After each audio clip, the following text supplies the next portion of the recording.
अहमद नाम का एक 25 साल का लड़का था जो कि एक प्राइवेट कंपनी में जॉब करता था।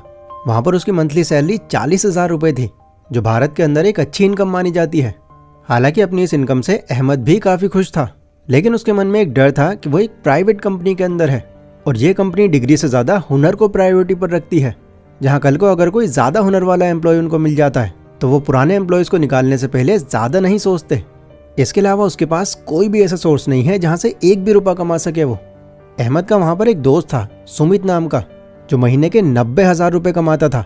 सुमित उसी कंपनी के दूसरे डिपार्टमेंट में मैनेजर का रोल संभालता था। सुमित के अंदर एक खास बात यह थी कि उसमें हुनर काफ़ी ज़्यादा था और इससे वो हर टाइम काफ़ी कॉन्फिडेंट नज़र आता। उसे देखकर ऐसा लगता कि मानो उस पर किसी भी तरह का प्रेशर नहीं है। ऑफिस में सबसे ज़्यादा अगर कोई चिल माइंडेड इंसान था तो वो सुमित ही था। अब एक दिन सुमित कॉफ़ी लेने के लिए कैंटीन में जाता है एंड वहाँ पर वो देखता है कि अहमद किसी गहरी सोच में बैठा हुआ है। सुमित अपनी कॉफ़ी लेकर अहमद के पास ही बैठ जाता है एंड उससे पूछता है कि अहमद, इतनी गहरी सोच में क्यों भाई, कोई प्रॉब्लम हो गई क्या? अहमद बोलता है कि यार सुमित, क्या बताऊँ, मैं डर में जी रहा हूँ। डर? किस बात का डर? सुमित, तुम्हें तो पता ही है इस कंपनी के जो ऑनर हैं वो कितने स्ट्रिक्ट हैं। वो छोटी सी गलती पर भी जॉब तक से निकाल देते हैं एंड गॉड ना करे अगर कभी मुझसे भी कोई गलती हो गई एंड उन्होंने बाकियों की तरह मुझे भी जॉब से निकाल दिया तो मैं तो यार बर्बाद ही हो जाऊंगा, क्योंकि यही इकलौती जॉब है मेरे पास पैसा कमाने के लिए। सुमित ने अहमद को समझाया, अहमद, तुमको पता है मैं क्यों इतना कॉन्फिडेंट रहता हूँ? क्यों मुझे तुम ज़्यादातर टाइम चिल मोड में ही देखते हो? क्यों सुमित, बताओ मुझे।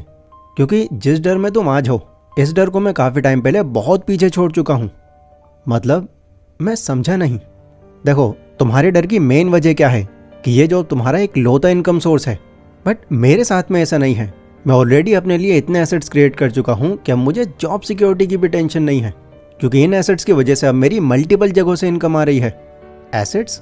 ये क्या होता है? अहमद, एसेट्स वो चीज़ें होती हैं जो तुमको पैसा कमा कर देती हैं, जैसे तुम्हारे केस में तुम्हारी ये नौकरी।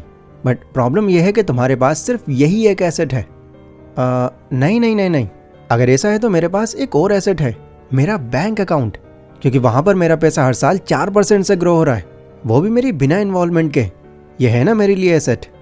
अहमद, ऐसा तुमको लग रहा है, बट अगर तुमने अपना बचा हुआ सारा का सारा पैसा बैंक में रख रखा है तो वो तुम्हारे लिए एक एसेट नहीं, एक लायबिलिटी है जो तुम्हारा लॉस करा रही है। वो कैसे? देखो, एक सिंपल सी कैलकुलेशन से मैं समझाता हूँ तुमको। तुम्हारा बैंक तुमको हर साल 4% इंटरेस्ट दे रहा है, यानी अगर तुम्हारे बैंक अकाउंट में 1 लाख रुपए हैं तो 1 साल के बाद तुमको उन पर 4,000 रुपये मिलेंगे। बट इधर अगर तुम महंगाई को देखो तो यहाँ पर हर साल 7 से लेकर 9